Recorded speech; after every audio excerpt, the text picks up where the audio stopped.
सुचिन्त्य रूपम् अहेतुं प्रमेयम् ध्यानं विचिन्त्यं प्रभमेव पाद्यम् गाद्यं सतां पूर्णमदैव तुल्यम् निर्वेदरूपमपरं गुरुवं सहितम्। यह एक अत्यंत महत्वपूर्ण कथन है ऋषि का,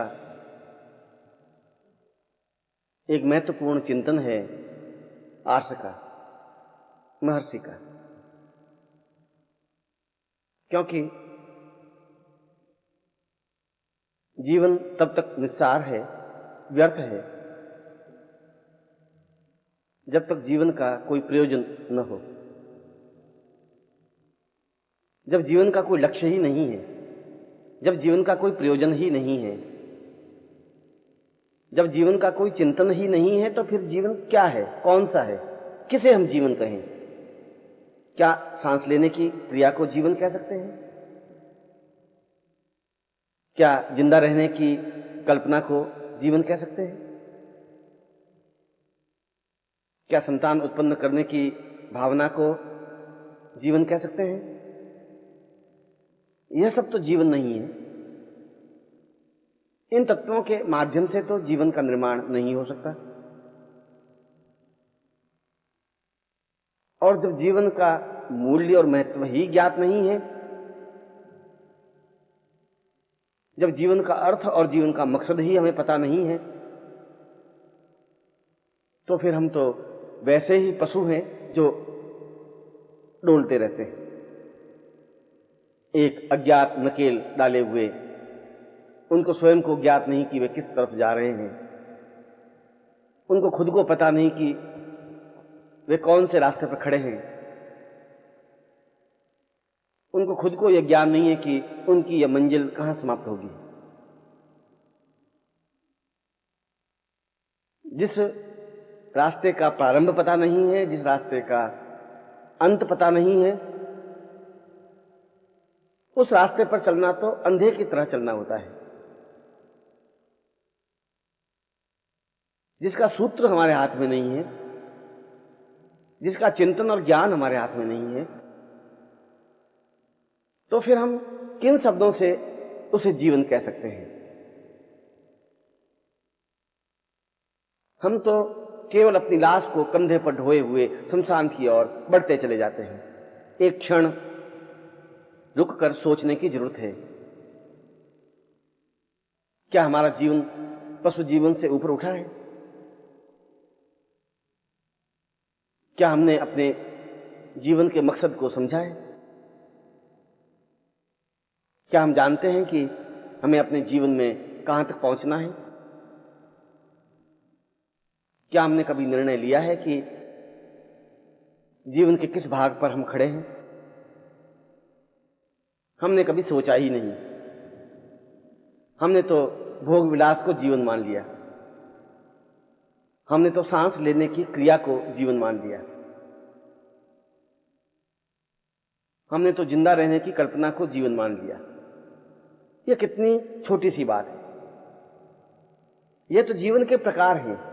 कपड़े पहनना, कपड़े छोड़ देना, सांस लेना, सांस छोड़ देना, भोजन करना, पानी पीना, सांस लेना, अपने जीवन के अन्य क्रियाकलाप करना, यह तो जीवन के प्रकार हैं। जीवन तो नहीं है। जीवन तो कुछ और ताने बाने से बुना हुआ होता है। जीवन तो वह होता है जिसका सूत्र हमारे हाथ में होता है। जीवन तो वह होता है जिसका मर्म हमें ज्ञात होता है। और हम जिंदा तो हैं, सामाजिक और वैज्ञानिक परिभाषा में हम जीवित हैं, मगर शास्त्रीय पद्धति में हम मृत हैं। क्योंकि विज्ञान तो यह कहता है कि जो सांस लेता है, जो गतिशील है, वह जीवन है। शास्त्र कहता है कि जिसमें चेतना नहीं है, जिसको इस बात का होश नहीं है कि मैं क्या हूं, कहां जा रहा हूं, कहां पहुंचना है, वह मृत है। और हम इस क्षण भी अगर रुक करके सोचें तो हमें ज्ञात ही नहीं है कि हमें कहां पहुंचना है। हमने तो चांदी के चंद टुकड़ों को इकट्ठा करने की क्रिया को जीवन मान लिया, 2-4 मकान बना लेने की जीवन पद्धति को जीवन मान दिया। यह तो जीवन नहीं है। यह तो जीवन का एक प्रकार है, चाहे भौतिक दृष्टि से जिए, चाहे निर्धनता में जिए, चाहे अमीरी में जिए, चाहे वैभव में जिए। और जब तक जीवन के इस चिंतन को नहीं समझेंगे तब तक हम सही अर्थों में जीवित भी नहीं हो पाएंगे। मगर यह जीवन कोई परिभाषा को समझाएगा कौन? कौन बताएगा कि हमारे जीवन का मकसद क्या है? कौन बताएगा कि यह जीवन व्यर्थ है या यह जीवन प्रामाणिक है? कौन समझाएगा कि जीवन को किस तरीके से जीना चाहिए? क्या आपाधापी में भागते रहने को जीवन कहते हैं? क्या हड़बड़ाहट में चलते रहने की क्रिया को जीवन कहते हैं? क्या हर समय व्यस्त रहना और तनाव में से गुजरने की क्रिया को जीवन कहते हैं? क्या वृद्धता और जर्जरता, रोग और बीमारी, अशिक्षा और अभाव, कष्ट और पीड़ा को जीवन कहते हैं? और क्या कफन ओढ़कर शमशान में सो जाने को जीवन कहते हैं? शास्त्र में तो इसको जीवन नहीं कहा जाता है। शास्त्र में तो इस क्रिया को मृत्यु कहा जाता है। और हम सही अर्थों में जीवित मुर्दे हैं, जो चलते तो हैं मगर होश नहीं, जो खाते पीते तो हैं मगर उसका कोई अर्थ नहीं है, क्योंकि हमने कभी इन रहस्यों को, इस पद्धति को, इस चिंतन को सोचा समझा ही नहीं। और नहीं सोचा समझा तो उसका आनंद भी नहीं लिया जा सकता। जीवन का आनंद तो वो लेते हैं जो जीवन को समझते हैं। जो कभी मानसरोवर के किनारे गया ही नहीं, वह मानसरोवर के आनंद को समझ ही नहीं सकता है। जो छोटी छोटी तलैयाओं के किनारे बैठा रहा है, वह क्या समझे कि मानसरोवर में क्या आनंद है, कितनी विस्तृत झील है, कितना गहर अतल जल है, कितना स्वच्छ निर्मल पानी है। वह उसके वैभव को, वह उसकी संपदा को, वह उस झील की विशालता को नहीं समझ सकता। वह उस तलैया को ही जीवन मान बैठा है। एक मेढक यदि एक कुएं के एक किनारे से शुरू होकर के और पूरा चक्कर लगाकर उसी स्थान पे आ जाए और वह कहे कि यही पूरा विश्व है, तो उसके हिसाब से तो यही विश्व है, क्योंकि उसने पूरा राउंड लिया है, पूरा चक्कर काटा है। मगर यदि कभी उस मेढक को तालाब में डाल दिया जाए तो इतने अथाह जल को देखकर आश्चर्य में पड़ जाएगा कि अरे, मैं तो कुछ नहीं था, दुनिया तो कुछ और है, संसार तो कुछ और है। और यदि वह भूले भटके इस तालाब का भी पूरा चक्कर लगा दे और यह मन में प्रसन्नता व्यक्त कर ले कि मैंने अब पूरा विश्व देख लिया है, पूरा जीवन देख लिया है, अब इससे बड़ा तालाब, इससे बड़ा जल की राशि, इससे बड़ा जलाशय क्या हो सकता है? ये तो बहुत लंबा चौड़ा तालाब है और मैंने प्रयत्न करके इसका पूरा एक चक्कर लगाया है, मैंने देखा है। यही तो जीवन है। और यदि वह समुद्र में गिर जाए और समुद्र के अथाह जल को देखे तो उसे आश्चर्यचकित हो जाना पड़ेगा कि वह तो एक छोटा सा हिस्सा था, वह जीवन था ही नहीं। तुम्हारी भी स्थिति उस कुएं के मेढक की तरह है, जिसे तुम एक सीमित दायरे में घूमने की क्रिया को ही जीवन मान लिया है। पत्नी है, 1-2 पुत्र हैं, थोड़ा सा धन है, मकान है, समाज में संपदा है, सम्मान है, और इसी को तुमने जीवन मान लिया, क्योंकि इससे बाहर निकलने की क्रिया का तुम्हें ज्ञान ही नहीं रहा। कभी बाहर गए ही नहीं, कभी देखा ही नहीं कि इससे बड़ा भी कोई एक परिवेश है, एक स्थान है। और जब तुम वहां जाओगे तो तुम्हें देखोगे कि तुम जो जीवन जी रहे थे, तुम जिस घेरे में आबद्ध थे, वह तो एक बहुत छोटा सा हिस्सा है जिसमें कोई आनंद नहीं है। वह तो एक व्यवस्था है, एक मजबूरी है। समाज में जिंदा रहना तुम्हारी मजबूरी है। परिवार का पालन पोषण करना तुम्हारी मजबूरी है। समाज तुम्हारे साथ या परिवार तुम्हारे साथ नहीं चल सकता। परिवार का कोई सहयोग तुम्हारे जीवन में नहीं मिलेगा। जब वाल्मीकि को, जब वो डाकू थे, ऋषि तो बहुत बाद में बने, रामायण की रचना तो बहुत बाद में की, पहले तो भयानक डाकू थे जिनके नाम से पूरा आर्यावर्त घबराता था, थर थर कांपता था। उस रास्ते से कोई राहगीर जा ही नहीं सकता था। लूटना, खसोटना, मारना, छीन लेना ही उसका कार्य था।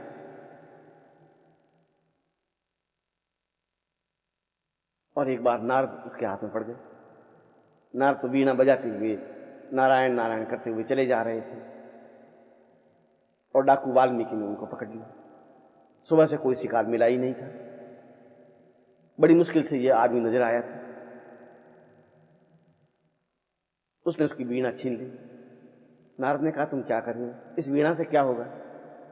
उसने कहा कि कोई मिला ही नहीं, और जब तक मैं दिन में लूट खसोट नहीं लूं तब तक भोजन करता ही नहीं। कोई कार्य करता हूं तो भोजन करता हूं। तुम पहले व्यक्ति मिले, दोपहर हो गई। ये वीणा बेच करके कुछ तो धन मिल ही जाएगा, और तुम्हारे कपड़े भी खोले, ये कपड़े भी मैं बाजार में बेच दूं। नारद ने कहा कि है तो यह पाप, यह तो अधर्म है।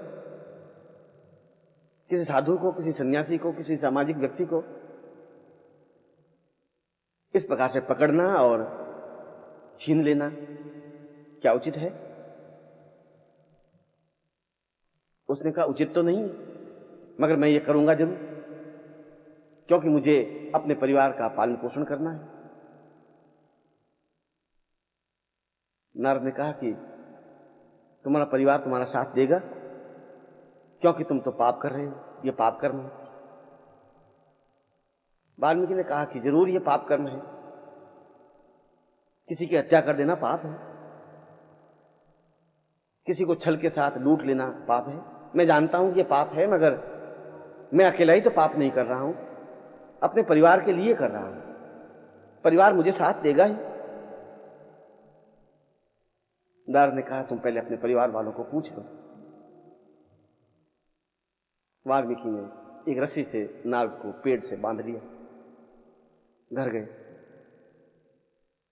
बुढ़ी मां को पूछा कि तू मुझे बता कि मैं जो छीना झपटी, लूट खसोट, हत्याएं कर रहा हूं, यह पाप तो है ही? मां ने कहा, बेटा जरूर पाप है, और मैं इससे तुम लोगों को रोटी दे रहा हूं, अन्न दे रहा हूं, आवास दे रहा हूं, तो तुम भी पाप में भागीदार हो। मां ने कहा, मैं तो पाप में भागीदार नहीं होती। ये तुम्हारा कर्तव्य है कि तुम मां को रोटी खिलाए। तू कैसे कमा के लाता है ये तू जाने। पाप करेगा तो पाप का फल तुम भुगतेगा, मैं तो भुगतूंगी नहीं। मुझे, और मैंने पाप के लिए तुझे कहा भी नहीं, मैं इसमें भागीदार नहीं हो सकता। वाल्मीकि पत्नी के पास गया। पत्नी को कहा कि देख, मैं डाकू हूं और सैकड़ों लोगों की हत्याएं की हैं, लूटा है, खसोटा है, मारा है, उसके गहने छीने हैं और तुझे दिए हैं, तुझे पहनाए हैं। क्या छीनना, झपटना, लूटना, मारना पाप है? पत्नी ने कहा कि निसंदेह पाप है। वाल्मीकि ने पूछा, तो ये तुम्हारे लिए कर रहा हूं, क्योंकि ऐसा करने पर ही तो मैं तुम्हें अन्न दे सकता हूं, भोजन दे सकता हूं, आवास दे सकता हूं, गहने दे सकता हूं, और तुम्हारे लिए ये कर रहा हूं, तो तुम भी तो पाप में भागीदार हो। पत्नी ने कहा, मैं तो पाप में भागीदार नहीं रहती, मैं हूं ही नहीं। एक पति का कर्तव्य है, धर्म है कि वह पत्नी का भरण पोषण करे। तुम मेरा भरण पोषण करो। कैसे करते हो ये तुम्हारी जिम्मेवारी है, ये तुम्हारा धर्म है। पाप का फल तुम्हें भोगना पड़ेगा। वाल्मीकि वापिस आ गए, नारद को बंधन से छुड़ाया, छोड़ दिया, और उसी क्षण उन्होंने डाकू का कार्य छोड़ करके, छीना झपटी का कार्य छोड़ करके एक साधु जीवन प्रारंभ कर। क्या तुम भी वाल्मीकि डाकू से कुछ कम हो? क्या तुम छीना झपटी नहीं कर रहे, छल नहीं कर रहे, झूठ कपट और असत्य नहीं कर रहे हो? और यह सब तुम परिवार वालों के लिए कर रहे हो, और तुम्हें यह गलतफहमी है कि ऐसा करने पर परिवार वाले तुम्हें साथ देंगे, पाप में भागीदार होंगे। पाप में भागीदार तो वो नहीं है, असत्य और अधर्म में तुम्हारे भागीदार नहीं है। तुम्हें अकेले ही यह पाप भोगना पड़ेगा, तुम खुद ही इसके जिम्मेवार हो।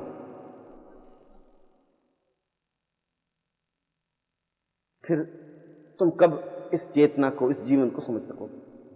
कब तुम्हें नारद मिलेंगे? कब तुम्हें ऋषि मिलेंगे? कब तुम्हें समझा सकेंगे कि यह जीवन नहीं है जो तुम कर रहे हो? परिवार का पालन पोषण करना तुम्हारा कर्तव्य और धर्म है, मगर यह परिवार के लिए कर रहे हो। तुम अपने लिए क्या कर रहे हो? कब कर रहे हो? कैसे कर रहे हो? और जब तक तुम ऐसा करोगे नहीं, तब तक जीवन में तुम्हें कुछ मिलेगा भी नहीं, तब तक जीवन का अर्थ समझोगे ही नहीं। जरूरत तो तुम्हें यह है कि तुम्हें कोई ऋषि मिले, कोई नारद मिले, कोई गुरु मिले जो तुम्हें समझा सके, जो तुम्हें चेतना दे सके, जो तुम्हारे हृदय पर प्रहार कर सके, जो तुम्हें सीने के बल पर ज्ञान दे सके कि यह सब कुछ बेकार है। जिस रास्ते पर चल रहे हो, इस रास्ते से तो शमशान की यात्रा ही संभव हो सकेगी। यह तो कफन ओढ़कर शमशान में सोने की साधना है, प्रयोग है, जीवन है। इसमें कुछ पाना है ही नहीं, खोना ही खोना है। और तुम कुछ प्राप्त नहीं कर रहे हो, क्योंकि जो कुछ तुमने प्राप्त किया है, ये मकान, ये धन, ये चांदी के चंद टुकड़े, ये कागज के नोट, ये पत्नी, ये पुत्र, ये तो मृत्यु के समय पीछे खड़े रह जाएंगे। कोई तुम्हारे साथ चलेगा ही नहीं, तुम्हारे साथ इनकी यात्रा नहीं है। और जो तुम्हारे साथ नहीं है वो तुम्हारे सहयोगी नहीं है। साथ तो तुम्हारा जीवन चलेगा, तुम्हारी प्राण चेतना चलेगी, तुम्हारी भावनाएं चलेंगी। यदि तुम ऐसा चिंतन करते हो, यदि तुम्हारे मन में ऐसा विचार है, तो तुम जीवन का पहला सबक सीख सकते हो, पहला अध्याय पढ़ सकते हो। मगर इसके लिए जरूरत है दमखम के साथ कहने वाले गुरु की, समझाने वाले व्यक्ति की, एक ऐसे व्यक्तित्व की जो तुम्हें डाकू जीवन से मनुष्य जीवन दे सके, एक ऐसे व्यक्तित्व की जो तुम्हें समझा सके कि तुम जो कुछ कर रहे हो वह तुम खुद कर रहे हो, उसके लिए कोई सहयोगी नहीं है, तुम्हारे पाप कार्य में कोई भागीदार नहीं है। तुम जो झूठ और छल कर रहे हो उसका फल भी तुम्हें ही भोगना पड़ेगा। और जिन्होंने भी अपने जीवन में झूठ और छल, कपट और असत्य का आचरण किया, उनका बुढ़ापा अत्यंत दुखदायी अवस्था में व्यतीत हुआ,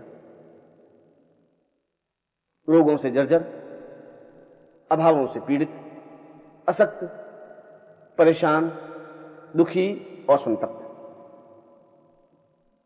जब बेटे उनको पूछते नहीं, जब बहुएं उनका साथ देती नहीं, जो समाज उन्हें धिक्कारता है कि इसने जीवन भर छल कपट किया। क्या तुम ऐसा जीवन चाहते हो? क्या तुम ऐसा बुढ़ापा चाहते हो? क्या तुम ऐसा चाहते हो कि मृत्यु तुम्हारा गला पकड़ ले और छटपटाए? क्या तुम ऐसा चाहते हो कि मरते समय तुम्हारी आंखों में से आंसू ढुलके और कोई हमदर्दी दिखाने वाला न हो? क्या तुम ऐसा जीवन चाहते हो कि मृत्यु के बाद सब लोग तुम्हें धिक्कारें और कोई तुम्हारे प्रति कृतज्ञता ज्ञापित नहीं करे, किसी की आंख नहीं भीगे, किसी के मन में रुलाई नहीं फूटे? ऐसा जीवन तुम्हारा क्या काम आएगा? क्या प्रयोजन है इस जीवन का?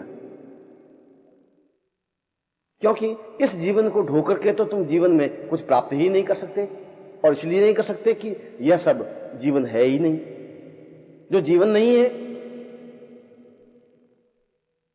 वह तो पत्थरों के ढेर को उठा के चलने की क्रिया है, जिसमें झूठ के पत्थर हैं, कपट के पत्थर हैं, असत्य और व्यभिचार के पत्थर हैं, और इनसे प्राप्त होता है दुख, परेशानियां, अड़चने, बाधाएं, रोग, जर्जरता, बुढ़ापा और मृत्यु। ये तुम्हारे सामने खड़े हैं। 2-4 कदम चलने पर ही इनका सामना करना पड़ेगा। फिर तुम चाहे कितनी औषधि लो, व्यर्थ है।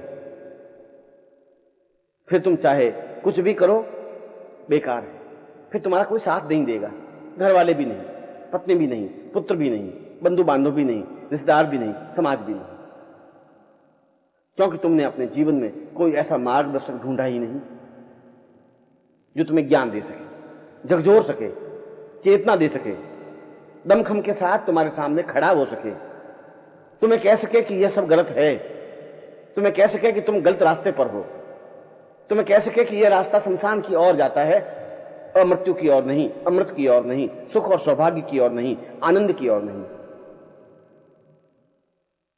और यदि आनंद की यात्रा नहीं है, मधुरता की यात्रा नहीं है, सौभाग्य की यात्रा नहीं है, तो फिर वह जीवन नहीं है।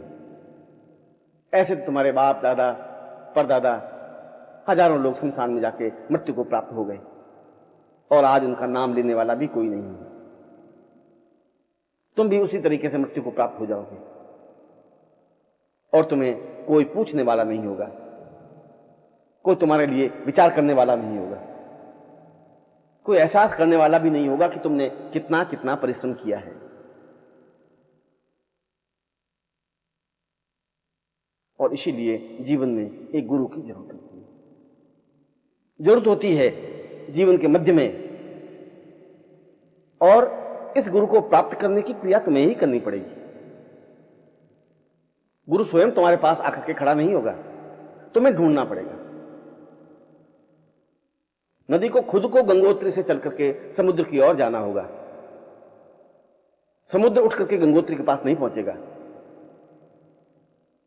तुम्हें खुद को उठ करके उस पत्तों के पास, पुष्पों के पास, मधुरिमा के पास पहुंचना पड़ेगा, जहां सुगंधित हवा है, जहां आनंद की हिलोर है। वह खिलखिलाते झूमते हुए पुष्प तुम्हारे पास आकर के खड़े नहीं हो जाएंगे। यात्रा तो तुम्हें स्वयं को करनी होगी, तुम्हें स्वयं को खोजना होगा। जिस प्रकार से तुम धन खोजते हो, पुत्र खोजते हो, उसी प्रकार से गुरु की खोज करना भी तुम्हारे लिए अनिवार्य है, आवश्यक है। ऐसा गुरु जो सशक्त हो, जो समर्थ हो, जो योग्य हो, जो प्रहार करने वाला हो, जो हाथ पकड़ के तुम्हें समझाने वाला हो, जो तुम्हें चेतना देने वाला हो।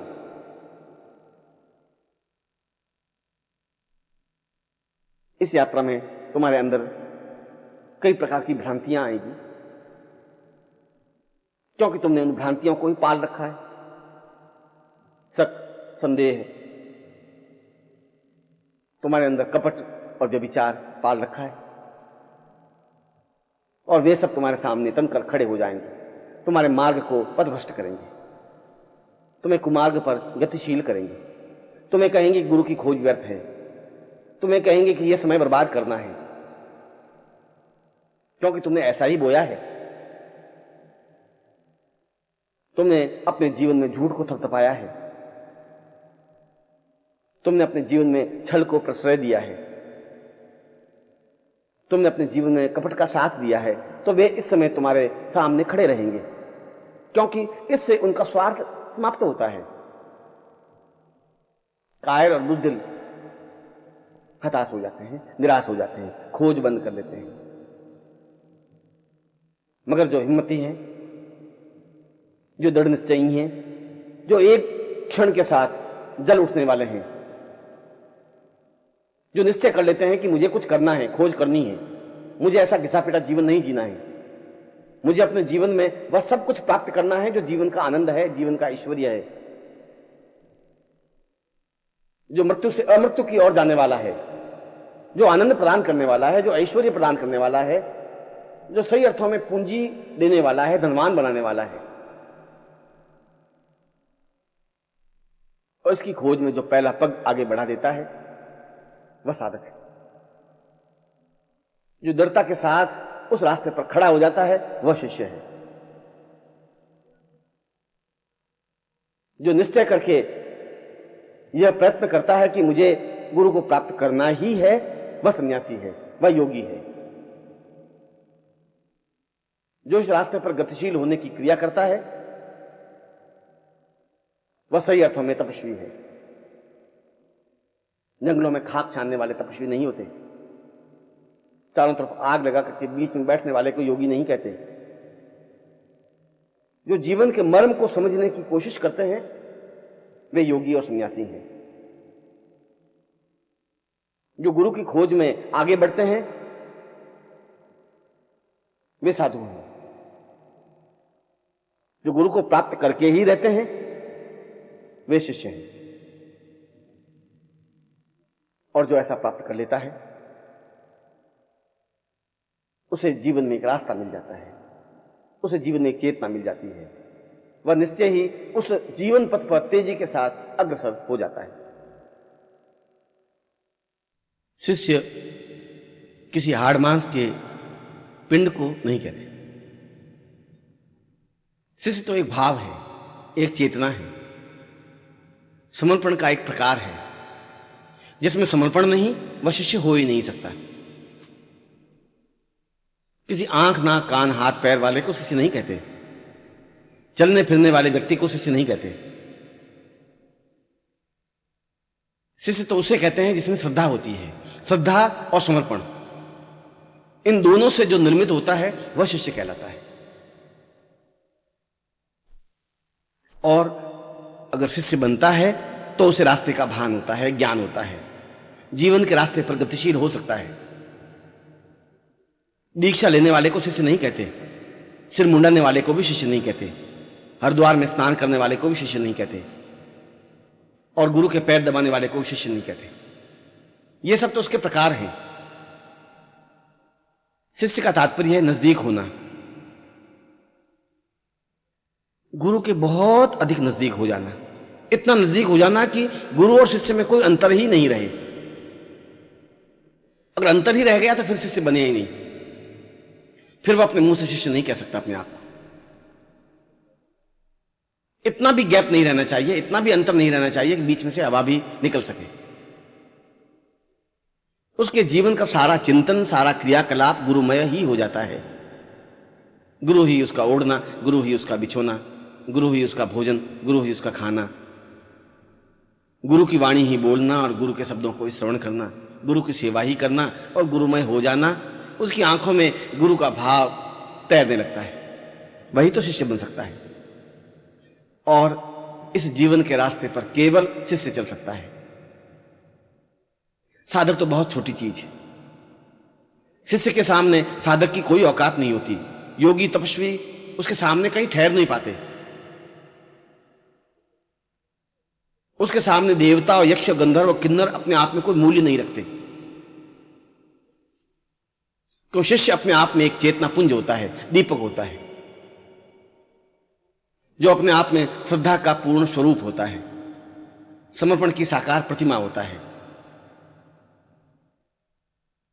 जो गुरु के जागने से पहले जागता है, जो गुरु के सोने के बाद सोता है, जो केवल इस बात का ही चिंतन करता है कि गुरु के तनाव को कैसे दूर किया जाए, गुरु को कैसे प्रसन्नता प्रदान की जाए, गुरु की किस प्रकार से सेवा की जाए, हम गुरु के किस प्रकार से हाथ पैर बने, आंख बने, नाक बने, सिर बने, विचार बने, भावना बने, धारणा बने, किस प्रकार से बने, किस युक्ति से बने। जो केवल इतना और केवल इतना ही चिंतन करता है वह सही अर्थों में शिष्य कहलाता है। और सच्चा शिष्य, सही अर्थों में बना हुआ शिष्य अपने आप में उस रास्ते पर खड़ा हो जाता है जो जीवन का रास्ता होता है, जो पूर्णता का रास्ता होता है, जो पवित्रता का रास्ता होता है, जो ब्रह्म को पहुंचाने का रास्ता होता है। इसलिए शिष्य की समानता तो देवता, गंधर्व, यक्ष कर ही नहीं सकते। तपस्वी और साधु तो बहुत छोटी बात है, क्योंकि उसमें कुछ अलग तथ्य होता ही नहीं, वह गुरु का एक भाग होता है। गुरु की आंख को गुरु से अलग करके नहीं देखी जा सकती, गुरु के हाथ को गुरु से अलग करके नहीं देखा जा सकता, गुरु के सिर को गुरु से अलग करके नहीं देखा जा सकता। ठीक उसी प्रकार शिष्य को भी गुरु से अलग करके नहीं देखा जा सकता है। जो केवल संपूर्ण दृष्टि से गुरुमय हो जाता है वह शिष्य बन जाता है, और वह शिष्य बहुत बड़ा कार्य करता है, संसार का अद्वितीय कार्य, अप्रतिम कार्य, कि वह गुरु को एक चेतना प्रदान करता है, गुरु को एक अवसर प्रदान करता है कि वे अपने ज्ञान को संसार के सामने रख सके। यदि गुरु अपने छोटे छोटे कार्यों में ही व्यस्त हो जाएगा तो ज्ञान किस समय देंगे, चेतना किस समय देंगे, जीवन के मूल्यवान कार्य किस समय करेंगे। इन छोटी छोटी चीजों को अपने ऊपर से लेकर के गुरु को अवसर प्रदान करता है कि वह ज्ञान की नदी प्रवाहित करे। उनके कार्यों और तनावों को अपने ऊपर लेकर के गुरु को यह अवसर प्रदान करता है कि वह ज्ञान का मानसरोवर अपने सामने जागृत चैतन्य करे, जिसमें हजारों लाखों लोग स्नान कर पवित्र हो सकें, दिव्य हो सकें, जिसमें शिष्य अवगाहन कर सके। यह गुरु की सबसे बड़ी सेवा है, यह शिष्य का सबसे बड़ा कर्तव्य है, यह शिष्यता है, यह पात्रता है। धन देकर गुरु की सेवा नहीं की जा सकती, पैर दबा करके भी नहीं की जा सकती, हाथ जोड़ करके भी नहीं की जा सकती, मिठाई खिला करके भी नहीं की जा सकती। वह तो गुरु को एक अवसर प्रदान करता है, उनकी व्यस्तता को अपने ऊपर ले लेता है, उनके तनावों को अपने ऊपर ले लेता है, उनके दुखों को अपने ऊपर ले लेता है, उनके परेशानियों को अपने ऊपर झेल लेता है और गुरु को मुक्त कर देता है, जिससे कि और अत्यंत महत्वपूर्ण कार्य किया जा सके, एक नया ग्रंथ की रचना की जा सके, एक नए ज्ञान की निर्जरणी प्रभावित की जा सके, एक साधना का रास्ता प्रशस्त किया जा सके, एक उपासना का मार्ग खोजा जा सके, एक प्राचीन ऋषियों के उन आर्ष वाक्यों को नए सिरे से जागृत और चैतन्य किया जा सके, एक नए सिरे से समुद्र को अवगाहत किया जा सके, एक नई गंगा बनाई जा सके, एक नया गंगोत्री स्थान बनाया जा सके। और यदि ऐसा होता है तो शिष्य का भार अपने आप में हिमालय से भी ऊंचा उठ जाता है। फिर वह शिष्य एक सामान्य शिष्य नहीं रहता है, फिर उसका कद अपने आप में बहुत ऊंचाई पर उठ जाता है, फिर विश्व उसे श्रद्धा और सम्मान की दृष्टि से देखने लग जाता है। जनक और राम जैसे, कृष्ण और महावीर जैसे, बुद्ध और चेतना पुरुष जैसे योग्यतम शिष्य बने, जिन्होंने शिष्यता के उन मापदंडों को छुआ जो अपने आप में भारतीय संस्कृति के चेतना पुंज है।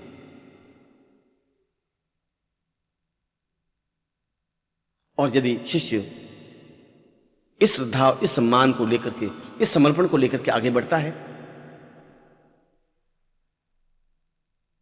तो फिर उसे ध्यान करने की जरूरत होती ही नहीं, क्योंकि वह तो हर क्षण खोया रहता है अपने गुरु के चरणों में। उसे गुरु के चरण दिखाई नहीं देते, वहां हरिद्वार दिखाई देता है। वह उन चरणों को स्पर्श करता है तो ऐसा लगता है कि जैसे उन्होंने काशी का चरण स्पर्श किया, ऐसा लगा कि जैसे उसमें काशी विद्यमान है, वाराणसी विद्यमान है, हरिद्वार विद्यमान है, गंगा उसमें है, यमुना है, सरस्वती है, नर्मदा है, सिंधु है, कावेरी है और समस्त समुद्र है। वह उन चरणों में काबा देखता है, काशी देखता है, वह देखता है मक्का और मदीना देखता है। वह उन चरणों में अपने संपूर्ण देवताओं के दर्शन करता है। फिर उसे अन्य साधना करने की जरूरत नहीं रहती, अन्य साधनाएं तो अपने आप में गौण हो जाती हैं। गुरु का शरीर तो अपने आप में जीवित जागृत मंदिर है, चलता फिरता मंदिर, ज्ञान का साकार पुंज, और वह साकार पुंज को समेटे हुए शिष्य आगे बढ़ता है। शिष्य की आंख बदल जाती है, वह उस सामान्य गृहस्थ घटिया लोगों की तरह गुरु को देखता ही नहीं। उसके गुरु के रूप में ब्रह्मा, विष्णु, रुद्र, इंद्र, वरुण, यम, कुबेर, नैऋत्य, दिक्पाल अपने आप में सामने साकार दिखाई देते हैं। जब भक्ति भाव से गुरु को प्रणाम करता है तो ऐसा लगता है कि सामने चारों वेद खड़े हैं, ऋग्वेद, यजुर्वेद, सामवेद, अथर्ववेद। गुरु का प्रत्येक शब्द अपने आप में मंत्रमय हो जाता है, वेद वाक्य बन जाता है। गुरु की दृष्टि अपने आप में पूर्णता की दृष्टि होती है, ब्रह्म की दृष्टि होती है, जिसे पाकर वह अपने आप को धन्य और गौरवशाली अनुभव करने लगता है। ध्यान प्रक्रिया तो अपने आप को खो जाने की प्रक्रिया है, अपने आप को अतल गहराइयों में डुबा देने की प्रक्रिया है। ध्यान का तात्पर्य तो इतना ही है कि उसे अपने शरीर का भान नहीं रहे। ध्यान की प्रक्रिया का तात्पर्य है कि मानसरोवर में बहुत गहराई के साथ डुबकी लगाई हुई हो। ध्यान की प्रक्रिया का तात्पर्य यह तो है कि बाहरी संसार और बाहरी क्रियाकलापों का कोई अस्तित्व, कोई भान उसके जीवन पर नहीं हो। और जब वह शिष्य बनता है तो वह उस उच्च कोटि के ध्यान में संलग्न हो जाता है जो गतिशील ध्यान है, जड़ ध्यान नहीं है। जड़ ध्यान तो आंखें बंद कर, पालथी मारकर अपने अंदर उतरने की क्रिया है, वह तो बहुत सामान्य है। आंख खोल करके ध्यान करने की प्रक्रिया अपने आप में ब्रह्म की प्रक्रिया है, यह ब्रह्म साधना है। गतिशील होते हुए ध्यान करते रहने को पूर्णता की साधना माना गया है। पूर्णमदः पूर्णमिदं पूर्णाद पूर्णदमुच्यते। दमुच्यते गतिशील है और पूर्ण बनता जा रहा है, गतिशील है और वह ध्यान करता जा रहा है, क्योंकि वह शिष्य गतिशील होते हुए भी उसकी आंख में केवल गुरु का बिंब ही रहता है, हर क्षण, हर पल, प्रतिपल। उसके जीवन का कण कण और रोम रोम गुरु में व्यतीत हो जाता है, लीन हो जाता है। उसका खुद का कोई अस्तित्व रहता ही नहीं, उसे अपने शरीर का भान ही नहीं होता, उसे सुख दुख व्याप्त होता ही नहीं, उसे थकावट लगती ही नहीं, वह एहसास ही नहीं करता कि मुझे विश्राम की जरूरत है। उसे तो एक ही चिंतन रहता है कि मैं गुरु के चरणों में किस प्रकार से रहूं, किस प्रकार से ज्यादा उनके कार्यों में सहयोगी बनूं, किस प्रकार से उनके ध्यान में डूबा रहूं। रात्रि को अगर सोता भी है तो मुंह से ही नहीं, उसके सारे रोम रोम से गुरु शब्द उच्चरित होता रहता है, गुरु मंत्र उच्चरित होता रहता है। उसका प्रारंभ, उसका सूर्योदय गुरु मंत्र से होता है और उसकी निद्रावस्था गुरु से संपन्न होती है। यह गतिशील ध्यान है, यह अपने आप में समाधि की क्रिया है। जमीन में गड़ने की क्रिया को समाधि नहीं कहते, वहां तो मुर्दे समाधिगत होते हैं, गड़ जाते हैं, जिसे अपने आप का भान रहता ही नहीं, जो संपूर्ण चेतना के साथ गुरु के ज्ञान को, गुरु के कार्य को, गुरु की भावनाओं को, गुरु के आदर को, उनके सम्मान को, उनके शरीर को, उनके सौष्ठव को अपने आप में पूर्णता देने का प्रयास करता है, यह समाधि है। जब उसमें कोई दूसरा बिंब होता ही नहीं, जब कोई दूसरी चेतना ही नहीं होती, जब कोई दूसरा कार्य होता ही नहीं, तो वह समाधि है। और यह गतिशील समाधि है जिसको पूर्णत्व समाधि कहा गया है। और जीवन के आयामों में पूर्णता प्राप्त करने में, ब्रह्ममय होने में दो ही तो मेन प्रकार हैं, दो ही तो आधारभूत सत्य हैं, ध्यान और समाधि। जहां अपना भान नहीं रहता वह ध्यान है, और शिष्य को अपना भान होता ही नहीं, उनका खुद का कोई विचार ही नहीं होता, उसकी खुद की कोई क्रिया ही नहीं होती, वह तो खो जाता है, वह अपने आप में डूब जाता है, निमग्न हो जाता है। गुरु से मानसरोवर में छलांग लगाने को कहते हैं। वो कहते हैं कि इस किनारे पर खड़ा मत रह, इन घोंघों से, इन पत्थरों से तुम्हारे जीवन का मूल्य नहीं बन सकता, इन छोटी मोटी साधनाओं से तुम्हारे जीवन में पूर्णता नहीं आ सकती।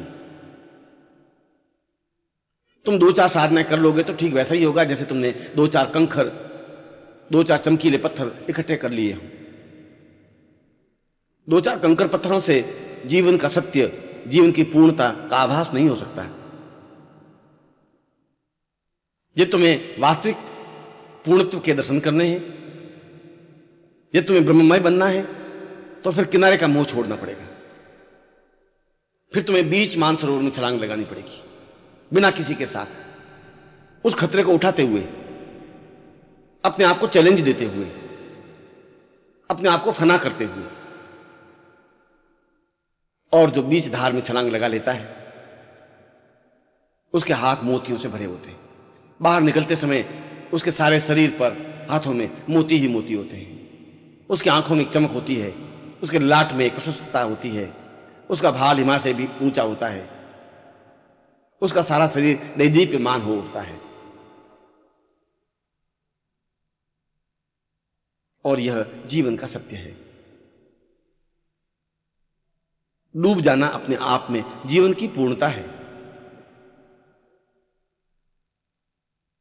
क्योंकि वह सही अर्थों में पहली बार समाज के बंधन तोड़कर अपने पंख फड़फड़ाना सीखता है। तुम पिंजरे में बंधे हुए एक पक्षी हो, राजहंस, छोटे मोटे पक्षी ही नहीं, मगर तुम्हें अपने कुल और गोत्र का ज्ञान ही नहीं रहा। तुम्हें यह भान ही नहीं रहा कि पिंजरे के बाहर भी मेरा जीवन है। तुम हर समय भयभीत रहे कि कोई भी झपट्टा मार सकता है, तुम्हारे पंख नोच सकता है। हर समय तुम भय से आक्रांत रहे कि कभी कोई हमला कर देगा और तुम्हारे जीवन को समाप्त कर देगा। यह जीवन तो पिंजरे में पड़े पड़े भी समाप्त हो जाएगा। मृत्यु तो पिंजरे के अंदर भी झपट्टा मार देगी। उस समय तुम्हारे पास और कोई चारा, कोई अस्तित्व नहीं रहेगा। उस समय तुम्हारे पास कोई चेतना नहीं होगी, कोई सहायक नहीं होगा। मृत्यु को धकेलने की कोई तुम्हारे पास क्रिया नहीं होगी।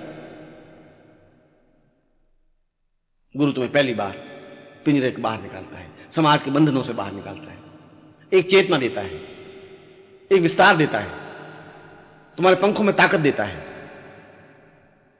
जब तुम शिष्य बनते हो, जब तुम्हारी आंखों में गुरु भाव होता है, तो गुरु तुम्हें सही अर्थों में राजहंस की पंक्ति में खड़ा करता है। तुम्हें एहसास करवाता है कि तुम बगुले नहीं हो। तुम्हें एहसास करवाता है कि तुम कौए या मामूली पक्षी नहीं हो। राजहंस बनाकर आकाश में उड़ने की क्रिया सिखाते हैं, और तुम उस निरभ्र आकाश में अपनी पूर्ण क्षमता और गति के साथ उड़ते ही चले जाते हैं, अनंत की ओर, ब्रह्मत्व की ओर, पूर्णत्व की ओर। और तुम सही अर्थों में उस आनंद को प्राप्त कर लेते हो जिसे ब्रह्मानंद कहा गया है। यही तो जीवन है, और इसके लिए अपने आप को खो देने की क्रिया होनी चाहिए। मैं खो गया हूं, तुम्हें भी खो जाना है, क्योंकि गुरु भी पहले खोया है। गुरु भी अपने आप में बीज रूप में था, एक छोटा सा बीज, एक चिपटी में आने लायक बीज। और यदि गुरु, उस बीज रूप गुरु ने अपने आप को मिट्टी में मिलाया, तो कुछ समय बाद वह बीज अपने आप में विशाल बरगद पेड़ बना, वृक्ष बना, छायादार, जिसके नीचे हजारों लाखों लोगों ने विश्राम किया, आनंद लिया। क्योंकि उन्होंने खो देने की प्रक्रिया का ज्ञान किया, चैलेंज लिया कि मुझे खो देना है, अपने आप को समाप्त कर देना है। जो अपने आप को समाप्त कर देने की क्रिया जानता है, वह अपने आप में पूर्णता प्राप्त करने की क्रिया भी जान सकता है। जो डूब सकता है वह निकल सकता है।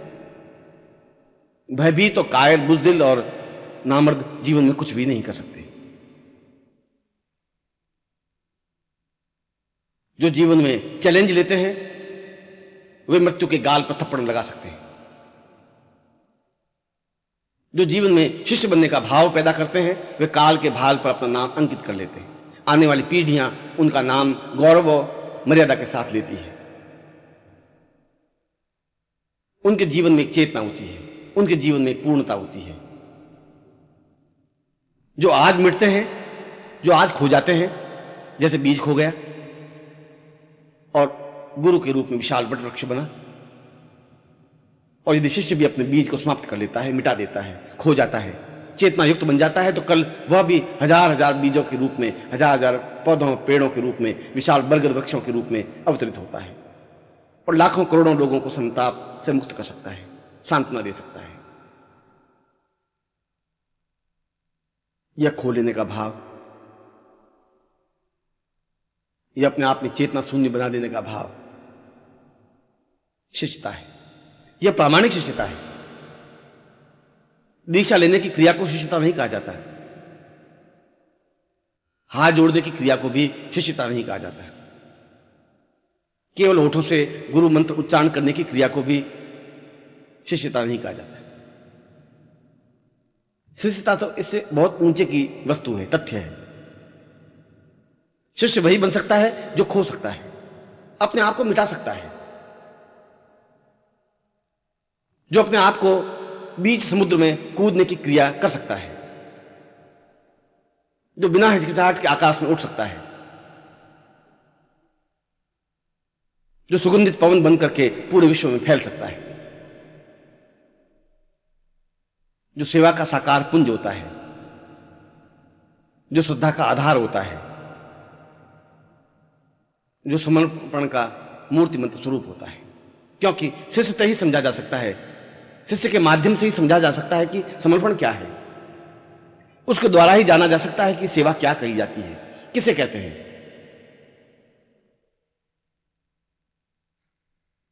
ये देवी देवताओं की सेवा और पूजा, घंटी घड़ियाल बजाना अपने आप में ढोंग है, पाखंड। यह सेवा नहीं हो सकती। उनके सामने अगरबत्ती और दीपक लगाना भी सेवा नहीं हो सकती। यह तो अपने मन को भुलावे की एक क्रिया है। जो चैतन्य देवता तुम्हारा अगर लाभ नहीं उठा सकते, तो पत्थर की मूर्ति तुम्हें क्या लाभ पहुंचा सकेंगी, बुद्ध तुम्हें क्या लाभ दे पाएंगे। जो प्राणवान शिष्य है, चेतना युक्त शिष्य है, वे मूर्तियों के पीछे भटकने की अपेक्षा जीवित जागृत उस देवता को, उस मूर्तिमंत स्वरूप की पूजा अर्चना, साधना, आराधना करता है। उसके लिए कोई गंगा नहीं होती, कोई यमुना नहीं होती। गुरु के चरण उसके लिए गंगा होते हैं। उसी में स्नान कर वो अपने आप को धन्य महसूस करता है। उसके लिए किसी प्रकार के तीर्थ और पाठ नहीं होते। गुरु के शब्द उसके लिए वेद होते हैं। गुरु की आंखें उसके लिए अमृत वर्षा होती है, जिसमें भीग कर वह अपने आप को पूर्णता की ओर अग्रसर कर सकता है। गुरु के शब्दों में वेद और उपनिषद, शास्त्र और मीमांसाएं होती हैं, जो शिष्य में सीधे के सीधे उतर जाती है। पुस्तकों के माध्यम से और वेदों के माध्यम से ज्ञान नहीं हो सकता। चिल्लाने और चीखने से वेद सामने प्रत्यक्ष प्रकट नहीं हो सकते। वह तो स्वयं शिष्य वेदमय बन जाता है, शास्त्रमय बन जाता है। वह खुद अपने आप में छांदोग्य उपनिषद बन जाता है। वह अपने आप में मीमांसा बन जाता है, पुराण बन जाता है, क्योंकि वह अपने आप में सही अर्थों में श्रद्धा का एक स्वरूप होता है, समर्पण का एक भाव होता है। उसके माध्यम से पहचाना जा सकता है कि जीवन का मर्म और मकसद क्या है,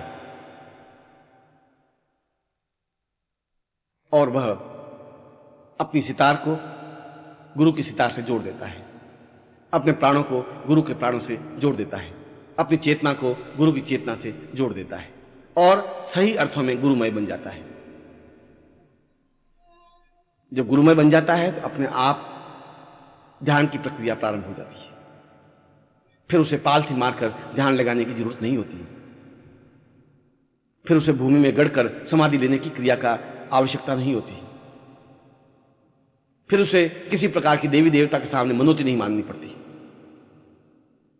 फिर उसे हाथ नहीं जोड़ने पड़ते, गिड़गिड़ाना नहीं पड़ता, देवताओं के सामने खड़ा नहीं होना पड़ता, क्योंकि वह स्वयं गुरु को अपने अंदर समाहित कर पूरी तरह से खो जाता है, गुरुमय बन जाता है, और वह दूसरों को खो लेने की भावना दे सकता है। ऐसा ही भाव तुम्हारे जीवन में बने, मैं आशीर्वाद दे रहा हूं।